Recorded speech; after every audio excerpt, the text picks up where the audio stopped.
Ako si Paolo, at sa edad na 23, pakiramdam ko ay naranasan ko na ang pagkabigo sa buhay na dapat sana ay sa edad 50 ko pa mararamdaman. Ang pangalan ko ay kasing kontra ng buhay na tinatamasa ko. Paolo, na sa ilang wika ay nangangahulugang ki ang nagwagi ki o pi ang matagumpay, ngayon ay isa na lang gwapong binata mula Batangas na tumatakas. Nagtatago ng mukha sa likod ng lumangkap at lumalayo sa tatak ng pagiging anak ng may utang. Ang hangin sa Cebu na dapat ay nag-aalok ng amoy ng alat ng dagat at kalayaan, ay para sa akin ay makapal at nakakasakal. 2 linggo na ako rito, lumilipat mula sa murang pension house patungo sa mas mura pa. Ang bawat hininga ko ay pakiramdam ko ay mahal, dahil ang bawat segundong lumilipas ay pagpapaliban sa pangako ng pagbabayad na patuloy na sumasampal sa aking mga magulang sa San Roque. Ang aming pamilya, na dating simple ngunit payapa ang pamumuhay, ay ngayon isinasakal ng mga loan shark at mga lumang utang na nagtambak. Si tatay ay sakitin at si nanay ay walang tigil sa pag-iyak noong ako'y umalis. Ang pag-alis ko sa Cebu ay hindi bakasyon, lalo na't hindi isang adventure. Iyon ay isang sadyang pagtakas na idinisenyo bilang misyon na makahanap ng pera, marami at sa pinakamabilis na paraan. Alam kong nakataya ang aking karangalan bilang isang binata. Ngunit sa sandaling iyon, ang karangalan ay tila isang luho na hindi ko kayang bilhin. Ang kailangan ko lang ay isang numero sa bank account na makakapagpahimbing kina tatay at nanay ng walang tunog ng threatening phone call. Ang aking kagwapuhan na madalas purihin ng mga tao, ang aking kayumangging mata na sinasabing malumanay, ang aking matatag na guhit ng mukha, at ang aking tangkad ay walang silbi rito. Ang mukha ko ay nakakakuha lang ng panandali ang tingin mula sa mga turistang babae sa kalsada, ngunit hindi kailanman nagbubukas ng pinto para sa isang disenteng trabaho. Nagtatrabaho ako ng kung ano-ano, mula sa paghugas ng plato sa isang maliit na karinderya sa Lapu-Lapu City, pagbubuhat ng mga gamit sa palengke, hanggang sa pagiging utility staff sa isang guest house. Ang bayad ko ay barya lang, hindi katumbas ng pawis na ibinuhos, lalo na sa milyon-milyong utang na kailangan kong bayaran. Ngayon, nakaupo ako sa isang luma at gasgas na upuan sa isang sulok ng dalampasigan, malayo sa maingay na beach club. Tinititigan ko ang mga alon na walang tigil sa pagdating at pag-alis. Na para bang tinutukso ako ng oras na hindi tumitigil sa paggalaw, habang ako ay nakatigil sa gitna ng pagkalito. Naalala ko ang huling beses kong tawagan si nanay. Ang boses niya ay paos at desperado. Paolo, kung wala, huwag mong pilitin. Umuwi ka na, anak. Hayaan mo na kaming magdala ni tatay. Huwag mo nang isipin, pakiusap niya. Ngunit alam ko na kung uwi ako nang walang dala, lalo silang mabibigatan. Hindi ko hahayaan iyon mangyari. Ako ang kanilang anak na lalaki. Kailangan kong maging tagapagligtas. Kahit isang beses lang sa buhay na ito, ang pakiramdam ng kabiguan ay napakalakas, halos nalulunod ako tulad ng high tide. Pakiramdam ko, ako'y itinakwil. Ang isang matinding kaibahan sa aking kapaligiran. Ang Cebu ay isang showcase ng yaman at kasiyahan. Samantalang ako ay alikabok lang na dumidikit sa sapatos nito. Habang nilulunod ko ang sarili ko sa pagsisisi, biglang may isang malakas at banyagang boses ang bumasag sa aking pag-iisip. Ang boses ay napakadominante, puno ng otoridad, ngunit may isang kaaya-ayang tono. Binata, ano ang tinititigan mo sa karagatan na iyan? Nagtatago ba iyan ng sagot sa iyong kalungkutan? Tumingala ako. Sa harap ko ay nakatayo ang isang matandang babae, hindi, mas angkop na tawaging isang ginang na napakasosyal. Siya si Ginang Mandisa. Ang edad niya ay baka papalapit na sa 60, ngunit naglalabas siya ng aura ng matinding pagtitiwala sa sarili. Nakasuot siya ng maluwag na silk dress at isang malaking son hat na elegante. Ang kanyang balat ay madilim, exotic, na nagpapakita ng kanyang pinagmulang Aprikano. Ang kanyang mga mata ay matatalas, ngunit may kislap ng kuryosidad na hindi ko maitago. Patawarin niyo po ako, Ginang, sabi ko, sinusubukang tumayo ng may pagkailang. Tinitingnan ko lang po. Ngumiti siya ng bahagya. Umupo ka. Masyadong gwapo ang mukha mo para sayangin sa ganyang desperadong tingin. Nagulat ako sa kanyang mga salita. May biglaan at hindi inaasahang pagiging pamilyar sa kanyang boses. Umupo ako ulit, bahagyang nakayuko. Umupo siya sa tabi ko ng walang pag-aalinlangan. Sa loob ng ilang sandali, tiningnan lang niya ang parehong direksyon na tinitingnan ko, ang dagat. Ako si Mandisa, sabi niya, pagkatapos ay lumingon sa akin. At ikaw? Paolo, maikli kong sagot. Nagsimula kaming mag-usap. Sa simula, tungkol sa panahon at kagandahan ng Cebu. Pagkatapos, kung paanong ang pag-uusap ay umagos sa mas personal na mga tanong. Si Mandisa, sa kanyang skill na marahil ay nahasa ng kanyang mahaba at mayaman na karanasan sa buhay, ay nagawang ilabas ang kwento ko. Ikinuwento ko ang tungkol sa Batangas, tungkol sa aking pamilya, tungkol sa utang na bumabalot ng hindi ko binanggit ang halaga. Ipinahayag ko lang ang bigat ng pasan ko. Nakikinig siya ng may buong atensyon, tumatango paminsan-minsan. Hindi siya sumabat, hindi siya nanghusga, tiningnan lang niya ako ng mas matindi, isang tingin na nakakaunawa, ngunit kakatwang tila may tinitimbang. Nang matapos akong magkwento, katahimikan ang bumalot sa amin. Nagsisimula nang lumubog ang araw, kinukulayan ang langit ng kulay orange at violet. Pagkatapos, tuluyan siyang lumingon sa akin. Ang mukha niya ay seryoso. Paolo, sabi niya sa isang mas mababa at mas may otoridad na boses. May problema ka. May pera ako at ako ay nag-iisa. Kumabog ng malakas ang aking puso. Alam ko kung saan patungo ang usapan na ito, ngunit hindi ko kayang isipin. Naghahanap ako ng kasama, patuloy niya, ang kanyang mga mata ay nakatingin ng diretso sa akin. Isang kaibigan sa buhay sa natitirang paglalakbay ko sa islang ito. Huminga siya. Inaalok kita ng 100 palabas. Hindi isang ordinaryong trabaho, kundi isang kasal. Kasal. Isang kasunduan, contract.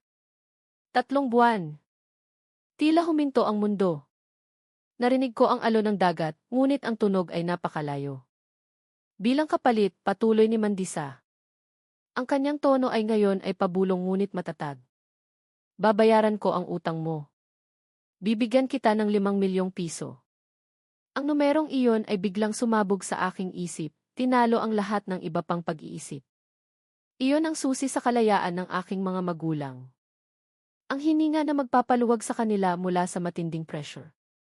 Ngunit iyon din ay nangangahulugang kailangan kong ibenta ang aking sarili, isuko ang aking karangalan bilang si Paolo, ang nagwagi, para sa isang transaksyon na nagparamdam sa akin na napakababa.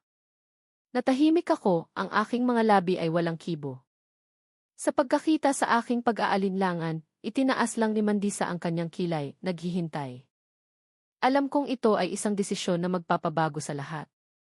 Ito ay isang pagpipilian sa pagitan ng pagkasira ng aking pamilya o ang aking sariling pagkasira sa loob. Sa magandang dapit hapon na iyon, sa isang tahimik na sulok ng dalampasigan, ako, ang mahirap na binata mula Batangas, ay hinarap ng pinakamalaking dilema sa aking buhay ng isang mayamang balo mula sa Aprika. At alam kong kailangan kong pumili agad. Ang i-5 milyon ay patuloy na umaalingaw sa aking tainga, tinalo ang alon ng dagat at ang mga tunog sa paligid ko. Pagkatapos ibigay ni Mandisa ang insan offer, wala akong nagawa kundi tingnan siya ng walang laman ang tingin. Ang katawan ko ay nanlamig, kahit na ang hangin ang dagat ay mainit. Humingi ako ng oras, hindi para mag-isip ng lohikal, kundi para tipunin ang natitirang karangalan ko na nakakala. Si Mandisa, nang hindi nagugulat, ay tumango lang. Hihintayin kita sa isang 5-star hotel sa Mactan. Hanapin mo ako doon bukas ng umaga bago mag-alas 10. Kung dumating ka, ibig sabihin, sumasang-ayon ka. Kung hindi, kalimutan mo ang pagkikita natin. Pagkatapos ay umalis siya. Na para bang ang pag-aalok ng contract marriage na nagkakahalaga ng milyon-milyon ay katulad lang ng pagbili ng isang souvenir sa dalampasigan. Bumalik ako sa aking boarding house kung saan ang luma at sirang electric fan ay umiikot ng mabagal, nagpapalipat-lipat lang ng makapal at mainit na hangin. Umupo ako sa gilid ng kama, hawak ang aking ulo na tila mabigat. Ang mga pag-iisip ay kumikislap. 5 milyon. Iyon ang numero na makakapagpalaya kina tatay at nanay mula sa anino ng kulungan o pagpapaalis. Iyon ang numero na magpapangiti ulit kay nanay. Iyon ay isang bagong hininga. Ngunit ang presyo ay ang sarili ko.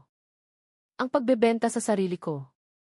Ang maging contract husband ng isang babae na kasing edad ni nanay o mas matanda pa.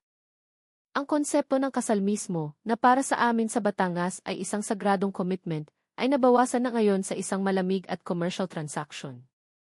Bibigyan kita ng ₱5 milyon, ang pangungusap ni Mandisa ay patuloy na umuulit, nakikipagbanggaan sa boses ng aking puso na sumisigaw. Paano naman ang karangalan mo, Zan? Tanong ko sa aking refleksyon sa malabong salamin.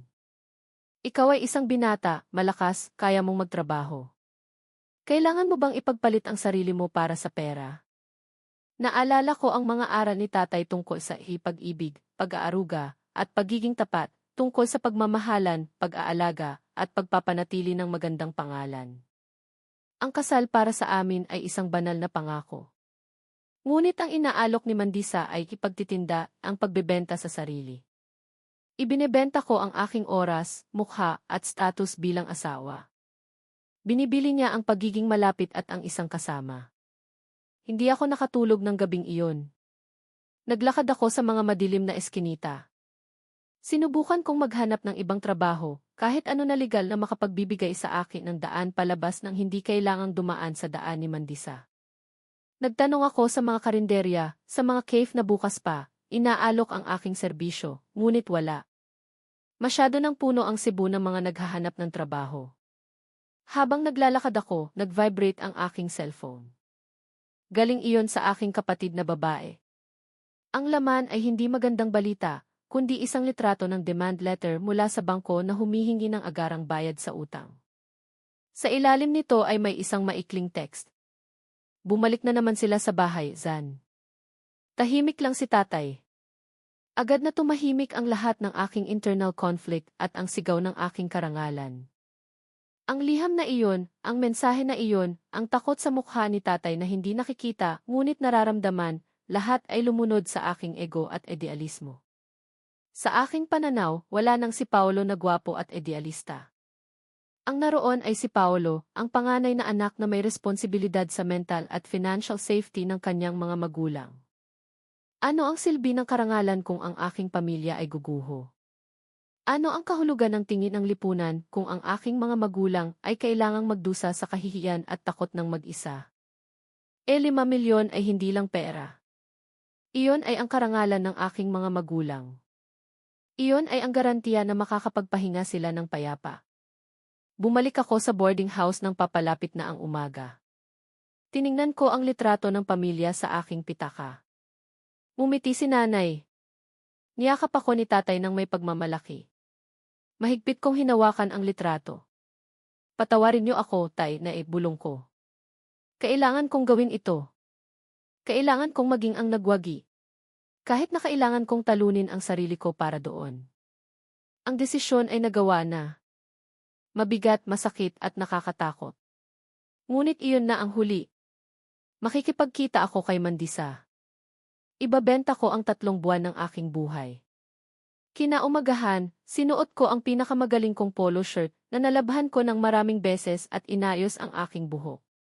Nagtungo ako sa Mactan sa hotel na binanggit ni Mandisa. Ang bawat hakbang ko ay parang pagtataksil sa sarili. Ngunit ang bawat hakbang din ay parang paglapit sa kalayaan ng aking pamilya. Nang dumating ako sa lobby ng Marangyang Hotel, ang amoy ng mamahaling carpet, ang malamig na hangin mula sa aircon, at ang kislap ng marmol ay tila tinatawanan ako. Isang binata mula Batangas na malapit nang lumagda sa sarili niyang marriage contract. Huminga ako ng malalim. Hindi na ako ang idealista. Ako si Paolo na nagsasakripisyo para sa pamilya. Naglakad ako patungo sa receptionist's desk, handa nang isuko ang aking kapalaran. Hinanap ko si Ginang Mandisa, sabi ko. Ang boses na lumabas ay tila estranghero sa sarili kong taina. Hindi na ako pwedeng umatras. Binuksan ko na ang pinto ng impyerno para sa langit ng aking pamilya. Binanggit ko ang pangalan ni Mandisa sa receptionist's desk at pakiramdam ko ay parang sinasabi ko ang password para makapasok sa ibang dimensyon. Ang receptionist ay ngumiti ng magalang at itinuro ako sa isang marangyang villa sa loob ng hotel complex. Ang aking mga hakbang ay tila mabigat na parang may dala akong ₱5 milyon sa aking likod. Kahit na hindi ko pa natatanggap ang pera. Si Mandisa ay naghihintay sa terrace ng villa na nakaharap sa pribadong swimming pool. Nakasuot siya ng casual ngunit eleganteng damit, nagbabasa ng libro. Nang makita niya ako, isinara niya ang libro at tiningnan ako ng matagal. Walang pambobola, walang ngiti ng tagumpay, tanging isang tingin na nagsasabing, alam kong dumating ka dahil wala kang pagpipilian. Dumating ka, Paolo, sabi niya ng walang emosyon. Opo, Ginang Mandisa. Tinatanggap ko po ang inyong alok, ang boses ko ay paos at mababa. Lumunok ako, sinusubukang alisin ang kapaitan sa aking lalamunan. Tumango si Mandisa, nasisiyahan. Mabuti. Iginagalang ko ang iyong pagiging propesyonal. Ayusin na natin ito ngayon din. Nagulat ako. Ngayon? Pero paano ang mga paghahanda? Anong paghahanda? Matatag niyang sagot. Ito ay isang kasunduan na nakabatay sa agarang pangangailangan, hindi isang selebrasyon. Naayos ko na ang lahat. May isang lay minister, tagapangasiwa sa simbahan, at 2 saksi ang darating mamaya. Lumabas na si Mandisa ay handa na sa lahat. Na para bang sigurado siyang 100% na darating ako. Ang katiyakang iyon ay lalong nagparamdam sa akin na ako ay isang paon na madaling galawin. Hindi nagtagal, isang kotse ang dumating. Bumaba ang isang matandang lalaki na nakasuot ng puting polo at barong na mukhang mabait, ang lay minister, at 2 lalaking nasa edad na mukhang mga empleyado ni Mandisa, ang mga saksi. Tahimik silang pumasok sa villa, na para bang ang pagdaraos ng isang contract marriage sa terrace ng villa ay isang normal na bagay. Umupo ako sa harap ng lay minister. Kumabog ng malakas ang aking puso. Ito ay isang sagradong seremonya. Ngunit ang kapaligiran ay napaka-transactional. Ginabayan ako ng lay minister sa isang nakakakalmang boses. Nagsalita siya tungkol sa pagiging tapat, tungkol sa responsibilidad ng isang asawa. Ang mga banal na salita ay tila tumutusok, nakikipagbanggaan sa katotohanan na ginagawa ko ito para lang sa pera. Nang hawakan ng aking kamay ang kamay ng lay minister at inulit ko ang aking pangako, sinasabi ang mga sagradong salita para tanggapin si Mandisa bilang aking asawa, naramdaman kong nanlamig ang aking katawan. Wala akong naramdamang kaligayahan, walang pag-ibig. Tanging isang napakalamig na ginhawa dahil nasiguro ko ang 5 milyon. At kasabay nito ay isang matinding guilt. Sa ngalan ng Ama, ng Anak, at ng Espiritu Santo, sabi ng lay minister at ng mga saksi. Iyon lang. Ako na ngayon ay ang contract husband ni Mandisa. Si Paolo, ang gwapong binata mula Batangas, ay opisyal lang nakatali sa isang kasal na tatagal lang ng 3 buwan. Nilapitan ako ni Mandisa. Hindi siya sumubok humawak o yumakap. Ngumiti lang siya ng bahagya.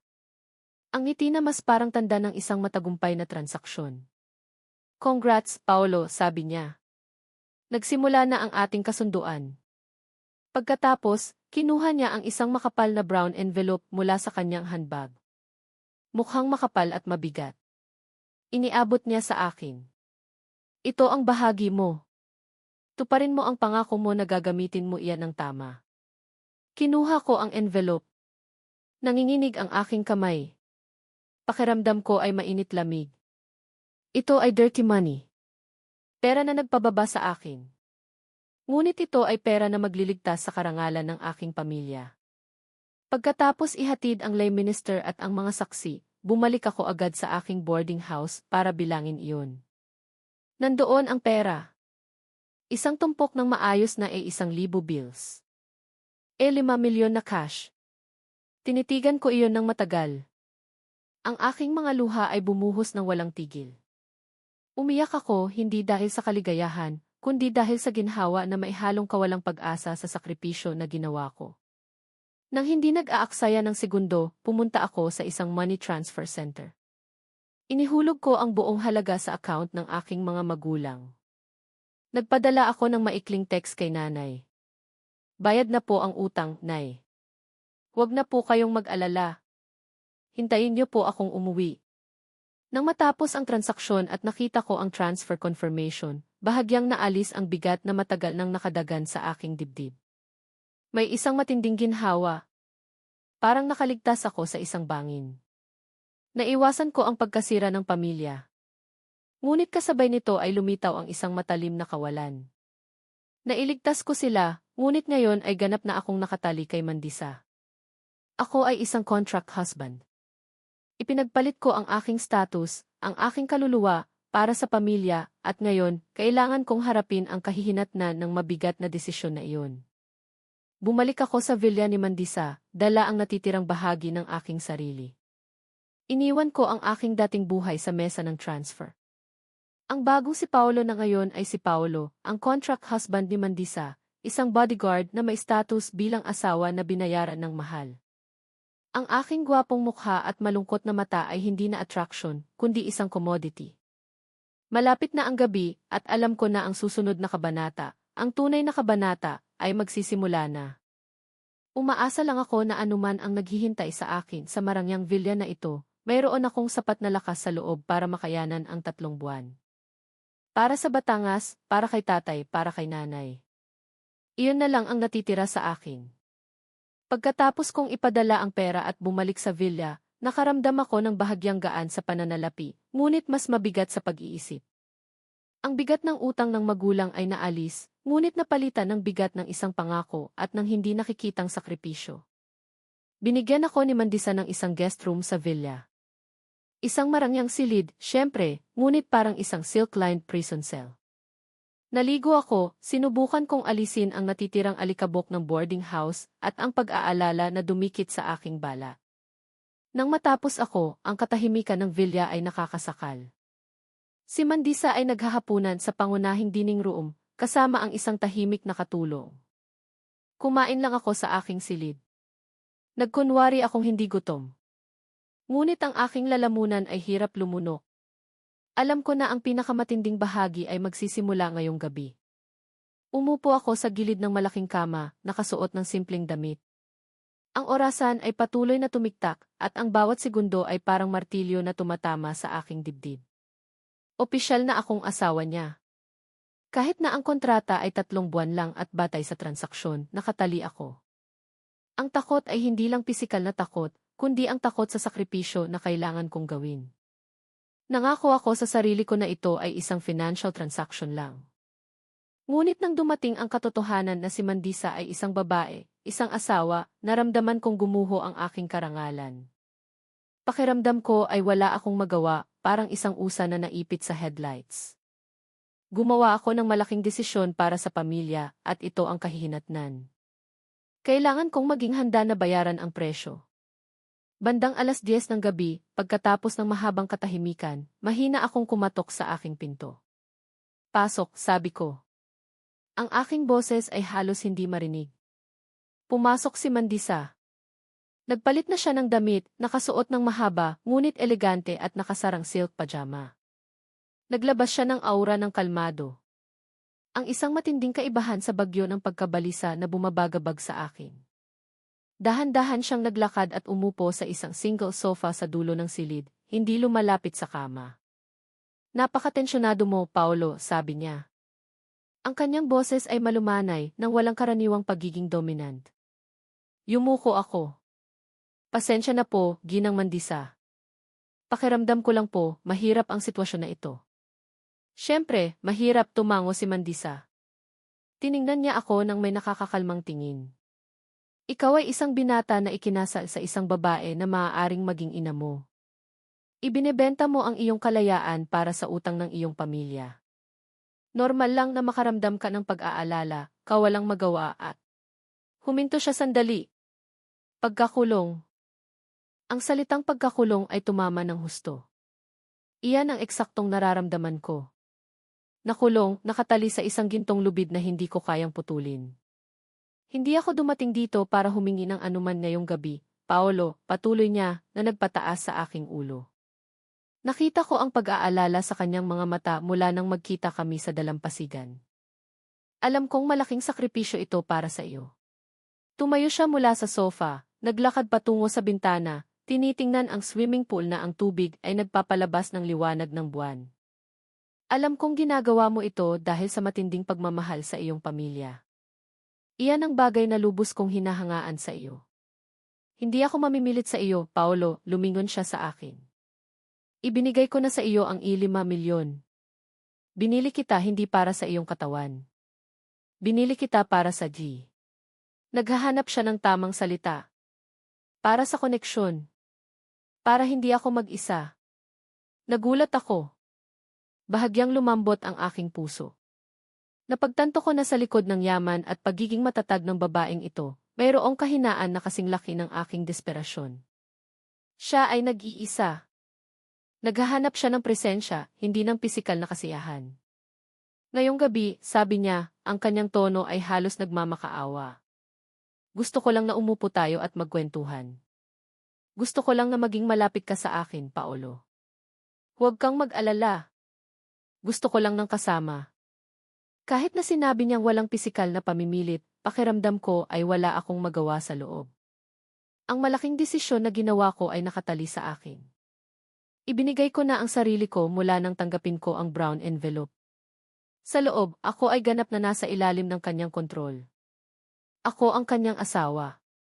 Ngunit ang pag-aalok niya ng lambot at emosyonal na katapatan ngayong gabi ay isang hindi inaasahang sorpresa. Ginawa nitong mas komplikado ang aking bagong papel. Hindi lang ako humaharap sa isang money transaction, kundi sa kalungkutan ng isang mayamang babae. Kailangan kong pakalmahin siya, kasabay ng pagpapakalma sa bagyo sa loob ko. Tumango ako ng marahan. Sige, Mandisa.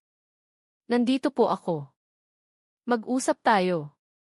Alam kong kahit na ang gabing ito ay lumipas ng walang touch, binayaran ko na ang unang presyo ng kontrata, isinuko ko ang aking oras, ang aking kapayapaan, at isang maliit na bahagi ng aking kaluluwa para sa mas malaking pangako sa Batangas.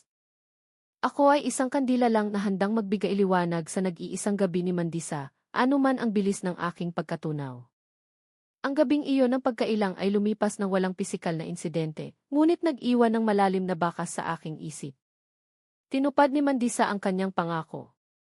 Nag-usap lang talaga kami. Nagkwento siya tungkol sa kanyang mga paglalakbay, tungkol sa kanyang yumaong asawa, tungkol sa kung gaano kawalang laman ang maglakbay sa mundo ng mag-isa. Nakinig ako, tumutugon paminsan-minsan. Sa dulo ng gabi, umalis siya ng may bahagyang ngiti, iniwan akong may marangyang silid at malamig na ginhawa. Pagkatapos ng gabing iyon, nagsimula ang aking contract life. Opisyal akong gumaganap sa papel bilang contract husband ni Mandisa. Ang mga unang araw ay tila kakaiba, napakalayo sa buhay ni Paolo, ang masipag na binata sa Batangas. Hindi na ako naghugas ng plato o nagbubuhat ng gamit. Ang trabaho ko ay samahan si Mandisa. Tinatrato niya ako ng may paggalang, binigyan pa ako ng credit card para sa pang-araw-araw na pangangailangan, isang bagay na lagi kong pinapaalala sa sarili ko na isa lang tuol, hindi regalo. Ngunit ang kanyang dominasyon bilang maihawak ng pera ay laging naroon kahit hindi niya binabanggit. Sa bawat pakikipag-ugnayan, ako ang debtor, ako ang nakatali sa pangako. Nakatira kami sa rented villa ni Mandisa. Sa umaga, sinasamahan ko siyang mag-almusal sa terrace, tinatamasa ang exotic na pagkain na hindi ko inakala na matitikman ko. Pagkatapos, maglalakad kami, minsan sa art gallery, sa mga mamahaling bautike sa Mactan, o umuupo lang sa dalampasigan, nanonood sa mga masayahin na turista. Sa lahat ng aktibidad na iyon, ang papel ko ay tagasama, o mas tamang tawaging palamuti. Kailangan akong maging maayos, ngumingiti ng magalang, at handa kapag kailangan ako ni Mandisa. Kailangan akong maging perfect representation ng kanyang batang, gwapo, at available na asawa. Ngumiti ka, Paolo, bulong ni Mandisa sa akin noong nasa isang marangyang dinner party kami. Kailangan mong magmukhang masaya, o iisipin nila na pinipilit ka. Pilit kong ngumiti, ngunit sa loob, pakiramdam ko ay walang laman at pagod. Ang aming relasyon ay hindi kailanman naging romantiko, walang init, walang pag-ibig. Ang lahat ay parang isang malamig at maingat na choreography. Ako ang pangunahing aktor sa contract drama na ito. Ngunit sa gitna ng lahat ng emosyonal na pressure, may isang bagay na nagpapanatili sa akin, ang balita mula sa Batangas. Ilang araw pagkatapos ng kasal, tumawag si nanay. Ang kanyang boses ay iba. Hindi na paos at puno ng pag-aalala, kundi puno ng ginhawa at pasasalamat. Anak, dumating na ang pera. Bayad na namin lahat ng utang. Sa wakas, makakatulog na kami ng mahimbing, Zan. Ay salamat, anak. Ang kaligayahan na ngayon ay nakakapagpaginhawa, hindi nakakalungkot. Nang marinig ko iyon, tumulo ang luha ko sa tahimik na villa room. Iyon ang pinakamagandang regalo mula sa aking sakripisyo. Nagtagumpay ako. Nailigtas ko sila. Ang mabigat na pasanin ay naalis na sa kanilang balikat, at iyon lang ang mahalaga. Ang internal turmoil na dinaranas ko sa Cebu ay nararapat lang para sa kapayapaan na nakuha ko para sa aking mga magulang sa Batangas. Kailangan kong paaalalahanan ang sarili ko araw-araw. Ito ay 3 buwan lang, Paolo. Ito ay pansamantalang sakripisyo. Ligtas na ang pamilya. Ang unang buwan ay mabilis na lumipas, ngunit mabagal sa emosyonal. Nagsimula akong masanay sa silent routine ng karangyaan. Alam ko na ang schedule ng pagkain ni Mandisa, ang kanyang paboritong ruta ng pamimili, at ang uri ng libro na binabasa niya.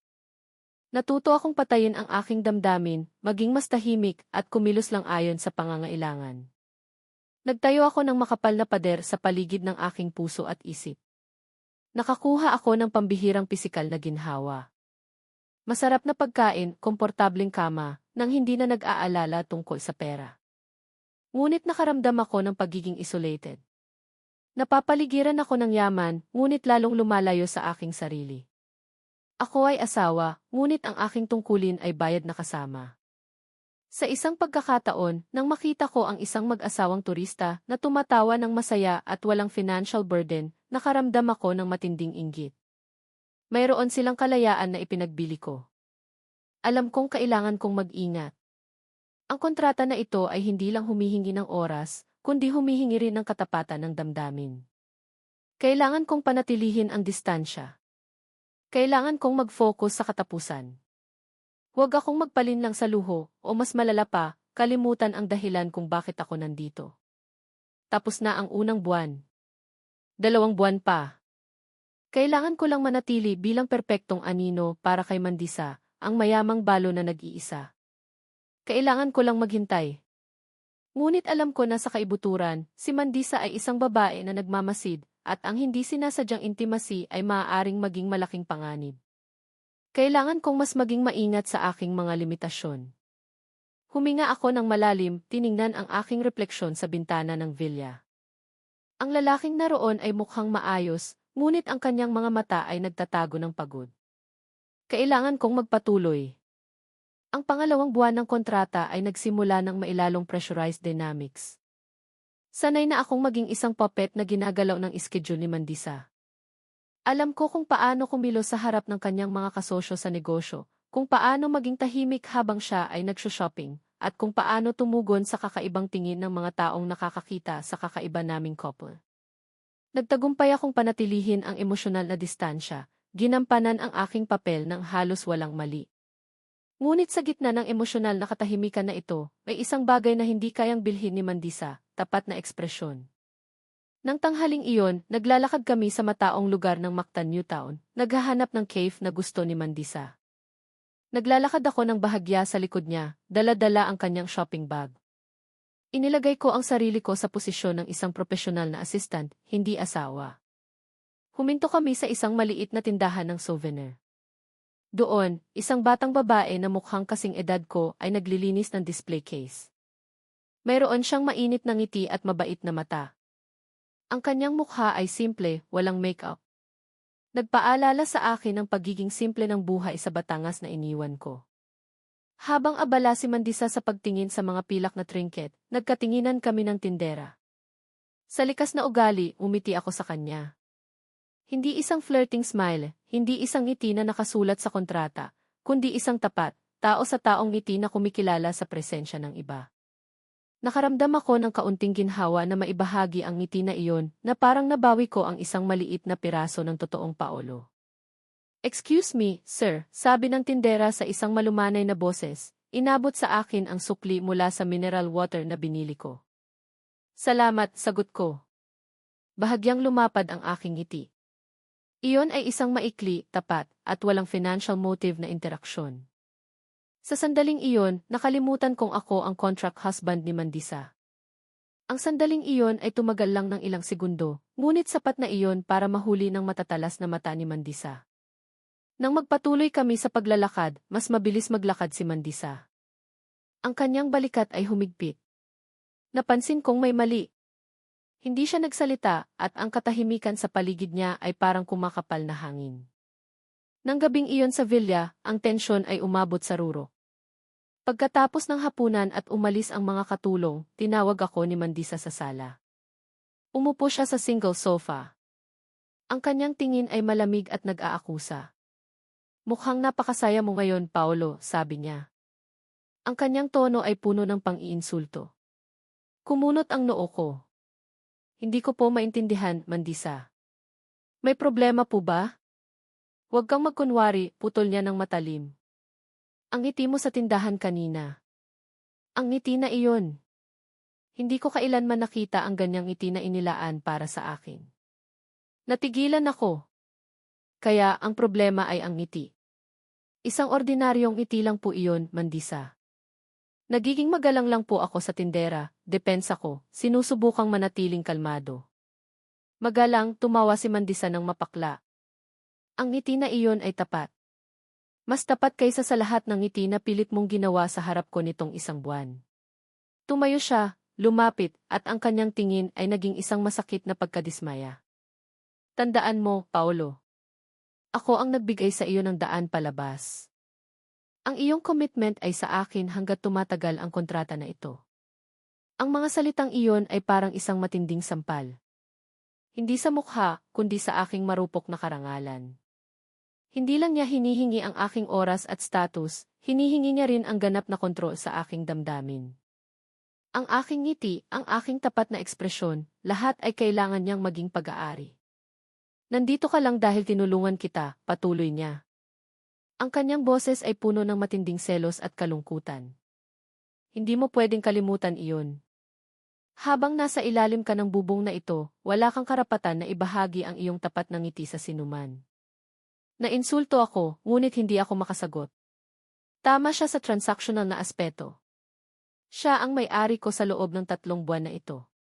Ipinagpalit ko ang aking emosyonal na kalayaan para sa financial freedom ng aking pamilya.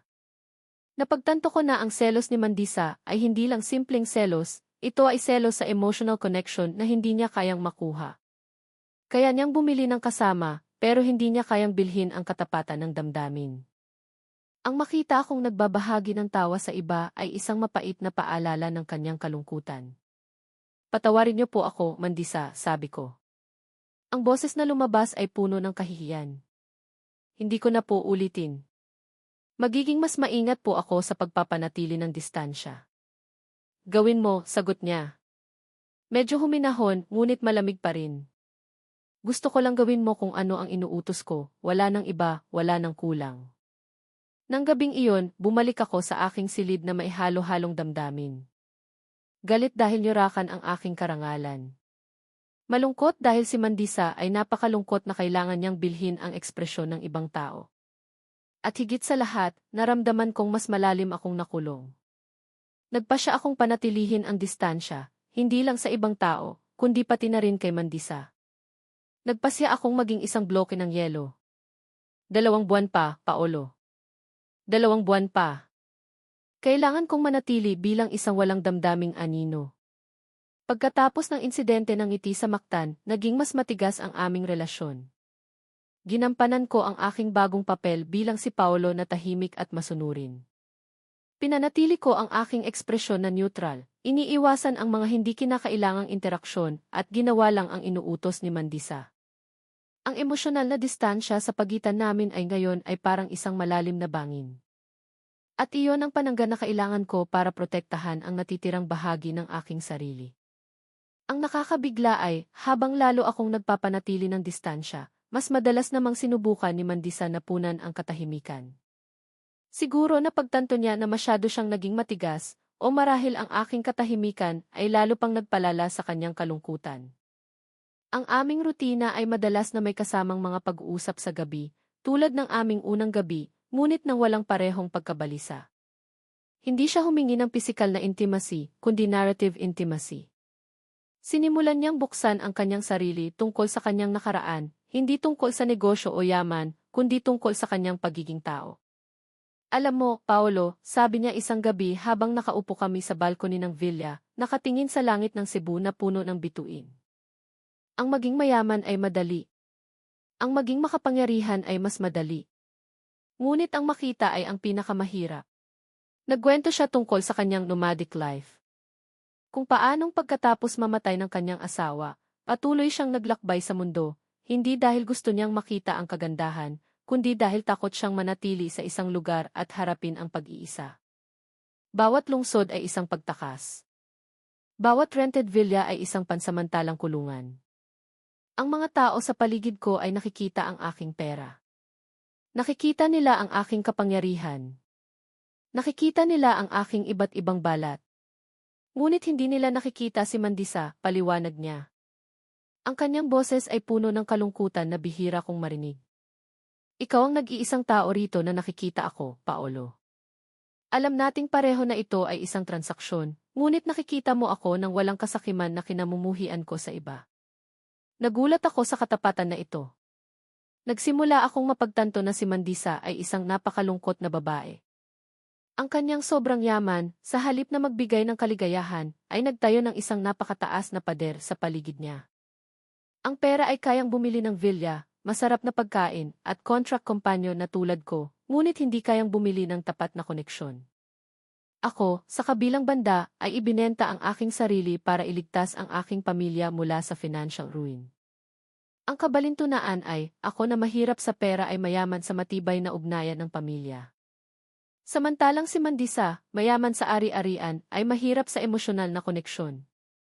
Sa isang pagkakataon, ipinakita niya sa akin ang isang lumang litrato niya kasama ang kanyang yumaong asawa.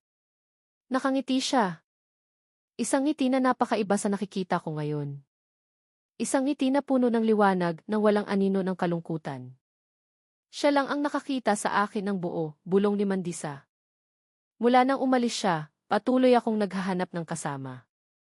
Napagtanto ko na ang contract marriage project na ito ay ang huling pagtatangka ni Mandisa na bumili ng ilusyon ng koneksyon at init na nawala. Ako, ang gwapong binata na may malungkot na mata, ay naging simbolo ng inosente at katapatan na inaakala ni Mandisa na nananatili pa rin sa mundo. Ngayon, sa tuwing sinasamahan ko siya sa mga pulong o kaganapan, hindi ko na siya tinitingnan bilang isang dominant amo lamang. Nakikita ko ang layer ng kalungkutan sa likod ng kanyang mga alahas, ang pagod sa likod ng kanyang mamahaling damit. Nakikita ko ang isang babae na sanay igalang ngunit hindi minamahal. Ang pagmamasid na ito ay hindi nagbago sa aming status, ngunit nagbago sa aking damdamin. Ang galit at kahihiyan na naramdaman ko ay unti-unting napalitan ng awa at empatya. Kahit na kami ay pinaghihiwalay ng agwat ng edad, lahi at yaman, pareho kaming nakulong. Ako ay nakulong dahil sa utang. Siya ay nakulong dahil sa kalungkutan. Alam kong kailangan kong panatilihin ang mga limitasyon ng kontrata. Ang empatya ay hindi dapat maging damdamin. Ako ay isang lalaking binayaran para maging asawa niya sa loob ng 3 buwan. Kailangan kong maging propesyonal. Ngunit sa loob, nagsimula kong pahalagahan ang emosyonal na katapatan na ipinakita niya sa akin. Iyon ay isang hindi inaasahang presyo na binayaran niya para sa kontrata na ito. Nagbayad siya ng pera at ng pagbubukas ng kanyang kahinaan sa harap ko. Patuloy ang paglipas ng oras. Lumampas na kami sa kalagitnaan ng 2 buwan. Habang papalapit ang katapusan ng kontrata, lalo akong nakakaramdam ng ginhawa, kasabay ng kuryosidad tungkol sa kung anong mangyayari kay Mandisa pagkatapos kong umalis. Ang sakripisyo na ito ay nagbigay sa akin ng mahalagang pananaw na ang pagdurusa ay hindi lang nararanasan ng mga mahihirap. Ang kalungkutan ay maaaring maging pinakamasamang kulungan, anuman ang kapal ng pader ng villa na nakapaligid dito. Ang oras ay kakaiba sa aking contract life. Ito ay napakabagal kapag kailangan kong panatilihin ang neutral expression sa harap ni Mandisa. Ngunit napakabilis kapag napagtanto kong malapit na itong matapos. Pumasok na kami sa huling linggo ng 2 buwan. Ang scoreboard sa aking isip ay umiikot. 2 linggo pa, 1 buwan pa, patungo sa kalayaan. Pagkatapos maging tapat ni Mandisa tungkol sa kanyang kalungkutan, may bagong layer ng lambot sa aming interaksyon. Kahit na ang mga limitasyon ay nanatiling hindi nalalabag, sinimulan kong gampanan ang aking papel, hindi lang bilang contract husband, kundi bilang isang nakikinig na may empatya. Sinamahan ko siya sa iba't ibang lugar, ngunit ang aking isip ay abala na sa pagpaplano ng buhay pagkatapos ng Cebu. Alam kong malawak ang koneksyon ni Mandisa. Habang sinasamahan ko siya, nakilala ko ang maraming tao na nasa tourism at trade. Lihim, nang hindi niya nalalaman, nagmamasid ako, nakikinig, nag-ipon ng impormasyon. Alam ko na hindi ako uwi sa Batangas bilang ang parehong binata. Ang I-5 milyon ay nagligtas sa aking pamilya. Ngunit ang karanasan dito ay kailangang magligtas sa aking kinabukasan. Kapag may pulong si Mandisa sa kanyang abogado o travel agent, madalas akong naghahanap ng libreng oras para magbasa ng mga libro niya tungkol sa microeconomics at pagsisimula ng maliit na negosyo. Nagsimula akong maunawaan ang mga termino na dati estranghero sa akin. Ito ay ang hindi inaasahang regalo ng contract marriage, isang pagkakataon na matuto sa isang marangyang kapaligiran, isang bagay na hindi ko kailanman maaabot kung ako ay naghugas lang ng plato sa Lapu-Lapu. Nagsimula akong tingnan ang Cebu sa ibang mata. Hindi na bilang lugar ng pagtakas, kundi bilang isang paaralan. Pinag-aralan ko kung paano gumagana ang tourism, kung paano nakikipagnegosasyon ang mga mayayaman, at kung paano nila pinamamahalaan ang pera. Isinusulat ko ang lahat ng ideya sa isang maliit na notebook na laging nasa aking bulsa. Gusto kong umuwi hindi lang ng walang utang, kundi may kapital ng kaalaman. Sa kabilang banda, napapansin kong mas madalas akong tinitingnan ni Mandisa. Hindi na siya nag-uusap tungkol sa kontrata o pera, kundi tungkol sa aking mga plano sa kinabukasan.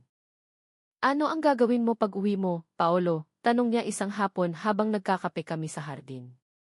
Tiningnan ko siya ng diretsyo. Magtatayo po ako ng maliit na negosyo sa Batangas. Hindi na po ako gusto pang umutang sa sinuman. Ngumiti siya. Ang ngiti na sa pagkakataong ito ay may pagmamalaki. Mabuti. Ikaw ay isang kagalang-galang na lalaki. Huwag mong sayangin ang pangalawang pagkakataong ito. Ang kanyang mga salita ay nagbigay sa akin ng pag-asa. Tila binabasbasan niya ang aking pag-alis. Nagpapatunay na ang sakripisyo na ito ay magtatapos sa isang magandang bagay. Ngunit ang guilt ay nananatili. Kahit na hindi kami pisikal na intimate, nagsinungaling ako tungkol sa aking status sa lahat ng tao sa Batangas. Ako ay isang binata lang na nagtatrabaho ng husto sa ibang bansa. Paano ko ipapaliwanag ang biglaang financial freedom na ito? Kailangan kong bumuo ng isang makatuwirang kwento na hindi magpapahiya kay Mandisa o magpapababa sa akin. Kailangan ko ring harapin ang emosyonal na dilema tungkol kay Mandisa. Habang papalapit ang katapusan ng kontrata, lalo akong naaawa sa kanya.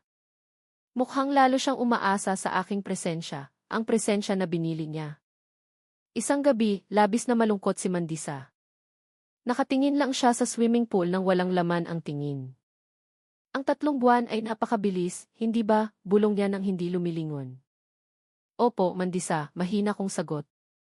Ang oras ay talagang mabilis. At pagkatapos, aalis ka, babalik sa iyong buhay, at ako ay babalik sa pagiging si Mandisa, ang matandang mayamang balo na nag-iisa sa eroplano, papunta sa kung saan, sabi niya. Ang kanyang boses ay may tunay na kalungkutan. Alam ko na sa pag-alis ko, mag-iiwan ako ng kawalan. Naging higit pa ako sa isang kasama. Naging pampalubag-loob ako sa kanyang kalungkutan. Naging salamin ako na nagpapakita ng kanyang pagiging tao. Makakahanap ka ng tamang tao, Mandisa, sabi ko, sinusubukang aliwin siya. Kahit alam kong isa lang itong pambobola. Lumampas na ako sa edad na iyon, Paolo, umiling siya. Ang mga taong dumarating sa akin ay nakikita lang ang aking bank balance. Doon ko napagtanto na ang emosyonal na plot twist ng kwentong ito ay hindi tungkol sa pera, kundi tungkol sa universal loneliness. Ibinenta ko ang aking sarili dahil sa kahirapan. Binili niya ako dahil sa yaman. Pareho kaming biktima ng magkabilang ekstreme. Ngayon, binibilang ko ang mga araw, hindi lang para sa aking kalayaan, kundi para sa isang pamamaalam na magiging masakit para kay Mandisa. Nangako ako sa kontrata at kailangan kong tapusin iyon ng may karangalan. Aalis ako at kahit na siya ay malungkot, mananatiling mayaman si Mandisa. Samantalang ako, uuwi ako ng may bahagyang sugat ang kaluluwa, ngunit may buong pamilya at umaapaw na pag-asa. Ilang pahina na lang ng kalendaryo ang kailangan kong punitin at ako ay magiging malaya. Malaya at handa nang simulan ang tunay na kwento ni Paolo. Ang mga huling linggo ng kontrata ay parang naghihintay ng resulta ng isang life-determining exam. Lumipas ang 2 buwan at kalahati at ngayon binibilang na namin ang mga araw. Ang villa ay lalong naging tahimik, isang katahimikan na ngayon ay pinamumunuan ni Mandisa. Lalo siyang naging introspective. Madalas siyang gumugugol ng oras ng mag-isa sa hardin o sa reading room. Ako, sa kabilang banda ay tensyonado. Sa isang banda, labis akong natutuwa. Makukuha ko na ang aking kalayaan ng buo, nang walang limitasyon sa tawa o pagtatago ng tingin. Ligtas na ang pamilya at uwi ako ng may karangalan na nagawa kong bilhin. Kahit na sa isang madilim na paraan. Ngunit sa kabilang banda, ang katahimikan ni Mandisa ay nag-aalala sa akin. Hindi na siya nagkukwento ng marami, hindi na siya nagtatanong tungkol sa aking mga plano. Nagmamasid lang siya sa akin. Ang kanyang mga mata ay hindi na dominant, kundi puno ng pangungulila at hindi masambit na kalungkutan. Na para bang sinusubukan niyang ukitin ang bawat detalye ng aking mukha bago ako tuluyang maglaho sa kanyang buhay. Alam ko na sa pag-alis ko, babalik siya sa pagiging isang nag-iisang mayamang balo, ipagpapatuloy ang siklo ng pagtakas sa ibang mga lungsod. At ako ay isa lang sa mga stopover na malapit na niyang kalimutan o subukang kalimutan. Ang pagbabagong ito sa kapaligiran ay lalong nagparamdam sa akin na kailangan kong ingatan ang sarili ko. Hindi ako pwedeng magbigay ng false hope. Ang bawat interaksyon ay kailangang malinis sa damdamin na maaaring bigyan ng maling kahulugan. Kailangan kong maging embodiment ng pagiging profesional hanggang sa huling segundo ng kontrata. Isang gabi, habang naghahapunan kaming dalawa sa terrace, biglang nagtanong si Mandisa. Masaya ka ba, Paolo? Ang tanong na iyon ay tumusok dahil sa pagiging simple at hindi inaasahan. Inilapag ko ang aking tinidor. Paano ko sasagutin iyon? Masaya dahil tapos na ang kontrata. Masaya dahil nailigtas ang aking pamilya. Nakararamdam po ako ng ginhawa, Mandisa, tapat kong sagot. Pinili ko ang mga salita ng maingat. Ginhawa dahil nagawa kong tuparin ang aking responsibilidad sa pamilya, at nagpapasalamat po ako dahil binigyan niyo ako ng daan para gawin iyon. Tumango siya ng marahan. Ginhawa, hindi kaligayahan. Ang kaligayahan ay isang luho na hindi ko paganap na maramdaman sa gitna ng sitwasyong ito. Sabi ko, hinayaan ang kaunting katapatan na lumabas. Pero abutin ko iyon kapag bumalik na ako sa Batangas at magsisimula ng bagong buhay. Matagal siyang natahimik. Ang katahimikan ay mas mabigat kaysa sa lahat ng kanyang mahigpit na pagtutol noon. Alam kong pinatunayan ng sagot ko ang mga limitasyon. Nandito lang ako para sa pamilya at sa pera, hindi para sa kanya. Palapit sa huling araw, nagsimulang bigyan ako ni Mandisa ng kalayaan. Bihira na siyang humingi na samahan siya. Madalas siyang nakikipag-usap sa telepono sa isang taong nagtatago sa isang wikang Aprikano. Ang kanyang boses ay mahina at pigil. Hinala ko, inaayos niya ang kanyang susunod na biyahe, o marahil ay inaayos ang aking huling sweldo. Ginugol ko ang mga huling araw sa pag-iimpake ng aking mga gamit, ang mga gamit na dinala ko mula Batangas ay pareho pa rin. Ang nadagdag lang ay ang ilang maayos na damit na binili ni Mandisa sa simula ng kontrata, na plano kong iwanan. Ayaw kong magdala ng anumang bagay na parang paalala ng transaksyon na ito. Gusto ko lang dalhin ang aking bagong sarili at ang mahalagang aral na natutunan ko. Ang tanging mahigpit kong hawak ay ang aking notebook na naglalaman ng mga ideya sa negosyo at mga aral na natutunan ko mula sa pagmamasid kay Mandisa. Iyon ang tunay na kapital na hindi kayang bayaran ng pera. Sa huling araw ng kontrata, nagising ako na maihalo-halong damdamin. May isang alon ng matinding kagalakan. Ngayon ay magiging malaya ako ng buo, ngunit mayroon ding sumisingaw na kalungkutan. Aalis ako kay Mandisa, ang babaeng nagligtas sa aking pamilya, na ngayon ay haharap sa kanyang sariling kalungkutan. Bumaba ako sa aking silid, maayos ang damit, handa para sa pamamaalam. Naghihintay si Mandisa sa sala.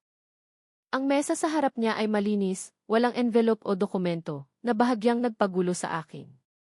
Inakala ko, ibibigay niya ang natitirang pera o ang expired contract. Tiningnan niya ako nang may tingin na mahirap basahin.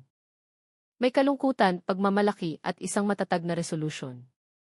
Ngayon ang katapusan ng ating kontrata, Paolo, sabi niya. Ang kanyang boses ay kalmado at matatag. Opo, Mandisa, sagot ko. Sinubukan kong pigilan ang aking boses na manginig sa kagalakan na pinipigilan ko. Ginawa mo ang iyong tungkulin ng napakahusay. Tinupad mo ang iyong pangako at binigyan mo ako ng higit pa sa binayaran ko, sabi niya. Ang paos na ibinigay niya ay napaka-emosyonal. Pinaalala mo sa akin kung ano ang kahulugan ng katapatan. Hindi ko alam kung ano ang sasabihin. Yumuko lang ako, tinanggap ang papuri bilang pagsasara. Naghihintay ako ng pangalawang envelope, naghihintay ng huling pagpapatunay ng transaksyon na ito. Handa akong tanggapin ang natitirang pera na maaaring ibigay niya, magpasalamat at umalis agad. Handa akong bumalik sa pagiging ang totoong Paolo na malaya na sa tanikala ng utang. Ngunit tiningnan lang ako ni Mandisa, at napagtanto ko na ang paghihiwalay na ito ay mas komplikado pa kaysa sa simpleng pagbibigay ng pera. Ang katahimikan mismo ay isang pangako, isang tanda na naghanda siya ng isang bagay na lumampas sa business calculation. At kailangan kong maging handa na tanggapin iyon. Naghihintay ako, tinitingnan ang kanyang mga mata, naghihintay sa huling sorpresa mula kay Mandisa, ang mayamang balo na nag-iisa. Alam ko na anuman ang ibigay niya, iyon ang magiging deciding factor ng susunod na kabanata ng aking buhay. Sa huling araw ng kontrata, ang sala ng villa ay puno ng katahimikan na mas mabigat kaysa sa mga nakaraang araw. Tumayo ako sa harap ni Mandisa, naghihintay sa huling desisyon, naghihintay ng isang envelope na tatapos sa transaksyon. Ngunit tiningnan lang niya ako, ang kanyang mga mata ay naglalabas ng halo ng kalungkutan at pagmamalaki na hindi ko pa nakita. Tapos na ang ating kontrata, Paolo, ulit niya, pagkatapos ay huminga ng malalim. Tumango ako, handa na magpasalamat ng propesyonal at magpaalam. Salamat, Mandisa. Malaki po ang naitulong niyo sa aking pamilya. Umupo ka muna, pakiusap niya. Ang kanyang tono ay malumanay ngunit may otoridad. Umupo ako sa sofa, muling nakaramdam ng kaba. Pagkatapos ay kinuha ni Mandisa ang isang maliit na kahon na kahoy mula sa side table. Ang kahon ay mukhang antigo at mahalaga. Nang buksan niya, kinuha niya ang dalawang bagay na nakabalot ng maayos at inilagay sa mesa sa harap ko. Ang una ay isang tiket ng eroplano. Tiket pabalik sa Maynila na may koneksyon papuntang Batangas para sa hapon na iyon. Ang tiket na iyan ay garantiya na uwi ka ng komportable, hindi na babalik sa pagiging si Paolo na tumatakas, sabi niya. Ang kanyang boses ay kalmado. Sapat na iyon. Handa akong bumili ng sarili kong tiket, ngunit ito ang huling touch ng luho ni Mandisa. At ito, itinuro niya ang makapal na envelope na kulay garing na may stamp ng isang law firm sa Quezon City. Ito ang iyong regalo sa paghihiwalay. Kinuha ko ang envelope. Pakiramdam ko ay dokumento ang laman, hindi cash. Huminga ako at kinuha ang laman. Hindi iyon check, hindi isang bagong kasunduan, kundi mga title deed at transfer of ownership documents. Mabilis na tiningnan ko ang mga mata. May pangalan ng notary firm sa Batangas. Ang aking pangalan ay nakasulat bilang bagong may-ari at ang deskripsyon ng ari-arian. Isang unit ng commercial space na matatagpuan sa isang strategic location malapit sa bahay ng aking mga magulang sa Batangas. Natahimik ako. Muli kong binasa ang pangalan ng ari-arian para masiguro na hindi ako nagkakamali. Isang shop lot. Iyan ay kapital sa negosyo, tirahan at garantiya ng bagong buhay. Ang halaga nito ay siguradong maraming beses pa sa 5 milyon na ibinigay niya para sa utang. Tumingala ako, tiningnan si Mandisa nang may tingin na tiyak na mukhang tanga dahil sa pagkabigla. Mandisa, ano? Ano po ito, nabulunan ako. Iyan ay sa iyo, umiti si Mandisa ng bahagya. Ang ngiti na sa pagkakataong ito ay walang dominance, tanging dalisay na kabaitan. Ang 5 milyon ay para lang bayaran ang utang mo. Ang commercial space na ito ay isipin mo na lang na bonus dahil sinamahan mo ako sa aking mga malulungkot na araw nitong nakaraang 3 buwan. Sumandal siya. Tiningnan niya ako nang may init na nagparamdam sa akin ng hiya. Pinanood kita habang nandito ka, Paolo. Ikaw ay isang mabuting lalaki, may integridad, at ang pinakamahalaga, mahal na mahal mo ang iyong pamilya. hindi mo pilitin ang sarili mo sa akin. Pinanatili mo ang mga professional boundaries at binigyan mo ako ng katapatan na kailangan ko. Kaya kong bilhin ang lahat ng bagay sa mundong ito, Paolo, patuloy niya. Ang kalungkutan ay bumalik sa kanyang boses. Pero hindi ko kayang bilhin ang iyong katapatan. At sa gabi, kapag sinasamahan mo akong mag-usap, kapag nakikinig ka sa aking mga lumang kwento, binibigyan mo ako ng kapayapaan. Iyon ay mas mahalaga pa sa anumang presyo sa merkado. Biglang namuo ang aking luha, hindi dahil sa pera, hindi dahil sa commercial space, kundi dahil sa pagkaunawa na si Mandisa, ang dominant at mayamang babae, ay isang napakabait na anghel na tagapagligtas. Binigyan niya ako ng higit pa sa hiningi ko, higit pa sa ipinangako ko, at ang dahilan ay para lang punan ang kanyang walang laman na puso. Nakaramdam ako ng matinding utang na loob at kahihiyan sa lahat ng masasamang pag-iisip ko tungkol sa kanya sa simula ng kontrata. Ako. Hindi ko po alam ang sasabihin, bulong ko. Hindi ko mabuo ang mga salita na nararapat para sa ganitong kalaking pasasalamat. Huwag ka nang magsalita, sabi niya. Umuwi ka, magsimula ng negosyo at maging masaya. Iyan lang ang bayad na gusto ko mula sa iyo. Huwag mong sayangin ang iyong buhay dito bilang isang kasama, Paolo. Karapat-dapat ka sa mas malaking buhay. Noong sandaling iyon, gumuho ang lahat ng pader na itinayo ko. Lumapit ako sa kanya, at sa unang pagkakataon, niyakap ko siya. Isang yakap na tapat, puno ng pasasalamat at empatya. Ang yakap ng pamamaalam mula sa isang asawa, patungo sa isang asawa na naging tagapagligtas at guro niya. Mahigpit akong niyakap ni Mandisa pabalik. Umalis ka na, anak, bulong niya.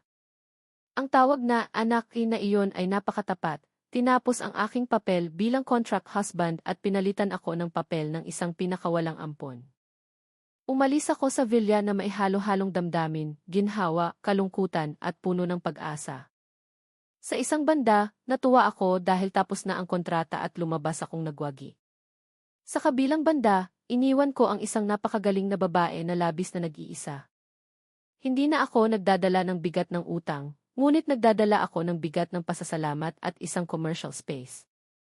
Alam ko na dumaan ako sa impyerno ng kontrata, ngunit lumabas ako ng ligtas, nakakuha ng pangalawang pagkakataon na ibinigay ng isang babae na bumili ng init para malampasan ang lamig ng kanyang puso. Naglakad ako patungo sa pinto, lumingon ulit. Kumaway lang si Mandisa ng bahagya na may manipis na ngiti bago lumingon sa pool, bumalik sa pagiging isang isolated figure sa gitna ng karangyaan. Naglakad ako palabas patungo sa airport, handa nang umuwi at simulan ang tunay na kabanata ni Paolo. Ako na ngayon ang tunay na Paolo ang nagwagi. Ang Mactan Cebu International Airport ay hindi kailanman naging kasing ganda sa aking mga mata. Naglakad ako patungo sa departure gate na may tiket ng economy class na binili ni Mandisa sa aking kamay, at ang gartered envelope na naglalaman ng mga dokumento ng commercial space ay ligtas na nakatago sa aking jacket. Ang bawat hakbang ay tila magaan. Na para bang binitawan ko ang isang sako ng buhangin na kasing bigat ng tonelada mula sa aking balikat. Kahit na nagpaalam na ako kay Mandisa, ang aking isip ay umikot pa rin sa villa. Naimagine ko si Mandisa na nag-iisa na ulit, napapalibutan ng malamig na luho at hindi maiiwasang kalungkutan. Ang aming yakap ng pamamaalam ay napakatotoo. Hindi yakap ng mag-asawa, kundi isang mas malalim na koneksyon. Isang koneksyon sa pagitan ng dalawang kaluluwa na, sa hindi inaasahang plano, ay nagligtas sa isa't isa. Umupo ako sa lounge, tinitingnan ang paligid. Nakita ko ang mga turistang bagong dating. Ang kanilang mga mata ay puno ng enthusiasm sa bakasyon. Nakita ko rin ang mga magkasintahan na naghihiwalay, nangangako na babalik agad. Pumunta sila para maghanap ng kasiyahan. Samantalang pumunta ako para maghanap ng kaligtasan. At umalis ako na may dalang higit pa sa inaasahan ko. Binuksan ko ulit ang envelope para lang tiyakin na ang pangalang Paolo sa title deed ng commercial space ay totoo. Ito ay totoo. Hindi na ito panaginip, hindi na ito isang walang laman na pangako. Ito ay puhunan. Naalala ko ang sinabi ni Mandisa. Ang ii 5 milyon ay para lang bayaran ang utang mo. Ang commercial space na ito ay isipin mo na lang na bonus dahil sinamahan mo ako sa aking malulungkot na araw. Napakabait niya. Hindi lang niya ako binigyan ng kalayaan, kundi binigyan din ako ng pundasyon para sa kinabukasan. Ang kabaitan na ito ay hindi katumbas ng 3 buwan na oras na ibinenta ko. Ang kabaitan na ito ay malakas na sumampal sa aking pag-aakala sa simula ng kontrata na siya ay isang malamig at transaksyonal na amo lang. Lumabas na siya ay isang babae na labis na nangangailangan ng init. At nang nakuha niya iyon, binayaran niya ako ng maraming beses. Napagtanto ko rin na binigyan ako ni Mandisa ng Batangas title deed, hindi sa Cebu. Iyon ay isang code. Gusto niya akong bumalik sa aking ugat, bumalik sa aking pamilya, at bumuo ng tunay na kaligayahan na hindi mabibili ng kanyang pera. Binigyan niya ako ng pagkakataon na maging ang totoong Paolo. Paolo ang nagwagi. Nang tumunog ang tawag para sa eroplano, tumayo ako. Ito ang pinakamahalagang paglipad sa aking buhay. Iniwan ko ang Cebu, iniwan ang lahat ng pagkailang, kalungkutan, at ang dual role na ginampanan ko. Sa loob ng eroplano, isinandal ko ang aking ulo sa bintana. Sa ilalim, ang Cebu ay tila isang maliit na isla na payapa. Pumikit ako, hinayaan ang aking sarili na maramdaman ang dalisay na ginhawa. Nakipaglaban ako sa internal storm at nanalo ako. Nagpadala ako ng maikling text kay nanay. Uwi na po ako ngayong hapon, nay. Magdasal po tayo, magsisimula na tayo ng bagong buhay. Hindi ko binanggit si Mandisa o ang commercial space. Ang katotohanan tungkol sa contract marriage na ito ay mananatiling sikreto sa pagitan ko at ng Cebu. Para sa aking mga magulang, ako ay isang anak na nagtrabaho ng husto, nag-ipon, at ngayon ay may dalang kapital para magsimula ng negosyo. Ang kwentong iyon ay mas kagalang-galang at pinoprotektahan si Mandisa mula sa social stigma. Alam kong magiging maayos si Mandisa sa aspeto ng pananalapi. Magpapatuloy siya sa paglalakbay, maghahanap ng init sa ibang lugar, baka umupa ulit ng ibang kasama. Ngunit umaasa ako na ang aral na natutunan niya sa akin, na ang katapatan ay napakahalaga, ay makakatulong sa kanya na makahanap ng tunay na kaligayahan, hindi ang binili. Ang aking isip ay lumipat sa kinabukasan sa Batangas. Ang commercial space. Anong negosyo ang itatayo ko? Coffee shop, maliit na garage. Ang mga ideya na isinulat ko sa notebook ay ngayon ay mga plano na pwedeng maisakatuparan. Gagamitin ko ang natitirang pera ni Mandisa at ibebenta ang ilang mamahaling bagay na ibinigay niya na masyadong marangya para dalhin ko, para gawing initial capital. Tumagos ang eroplano sa mga ulap, inilalayo ako mula sa Cebu at Mandisa. Nasa magkaibang landas na kami. Si Mandisa ay nagpatuloy sa kanyang paglalakbay, bumalik sa pagiging isang mayamang balo na naglalakbay sa mundo, dala ang matamis na alaala ng gwapong binata na panandali ang naging asawa niya. At ako, si Paolo, ay umuwi. Umuwi ako sa Batangas, dala ang kapital na nagbago ng aking tadhana. Ngunit ang pinakamahalaga, dala ang mahalagang aral tungkol sa karangalan, sakripisyo, at kalungkutan sa likod ng maskara. Handa na ako para sa bagong kabanata, handa na maging isang lalaking hindi na tumatakas, kundi nagtatayo. Ipinagpalit ko ang 3 buwan ng aking buhay, at ang resulta ay isang bago at mas magandang buhay. Sa wakas, natagpuan ko na ang aking tagumpay. Dumampi ang gulong ng eroplano sa runway sa Manila International Airport, papunta sa domestic flight papuntang Batangas. Ang tunog ng makina na humihina ay parang melodya ng kalayaan. Huminga ako ng hangin ng Batangas, malamig at bahagyang basa, at parang umiinom ako ng sariwang tubig pagkatapos ng ilang buwan na maalat na tubig dagat. Umuwi ako. Nagtagumpay ako. Nang lumabas ako sa arrival gate, nakatayo na roon si nanay. Ang kanyang mukha ay mukhang mas kalmado. Hindi na nababalutan ng pag-aalala at takot tulad ng noong umalis ako. Ang kanyang ngiti ay malapad, tapat, at puno ng pasasalamat. Si tatay, na medyo mahina pa, ay ngumiti ng may pagmamalaki sa tabi ni nanay. Paolo! Niyakap ako ni nanay ng mahigpit, isang yakap na mainit at puno ng pangungulila. Salamat, anak, umuwi ka. Ginantihan ko ang yakap, pinipigilan ang luha na umaagos. Alam kong ang yakap na ito ang tunay na regalo ng lahat ng aking sakripisyo. Hindi ang commercial space, hindi ang pera, kundi ang kapayapaan sa puso ng aking mga magulang. Ayos lang po ako, naibulong ko. Pasensya na po sa pag-aalala. Kailangan ko lang po tapusin ang trabaho ko roon. Pinanatili kong simple ang aking kwento. Nagtrabaho ako ng husto sa tourism sector at nakakuha ng kaunting kapital. Hindi na kailangan ng mandisa. Hindi na kailangan ng kontrata, hindi na kailangan ng secret marriage. Ang tunay na katotohanan ay mananatiling nakakulong sa pagitan ko at ng Cebu. Ang pinaka-nakakaantig ay nang tingnan ko si tatay. Tiningnan niya ako ng mailumuluhang mata. Napakagaling mo ng lalaki, anak. Salamat sa pagliligtas sa amin. Nang marinig ko ang mga salitang iyon, ang lahat ng kahihiyan at self-pity na naranasan ko sa loob ng 3 buwan sa villa ni Mandisa ay tila nabura.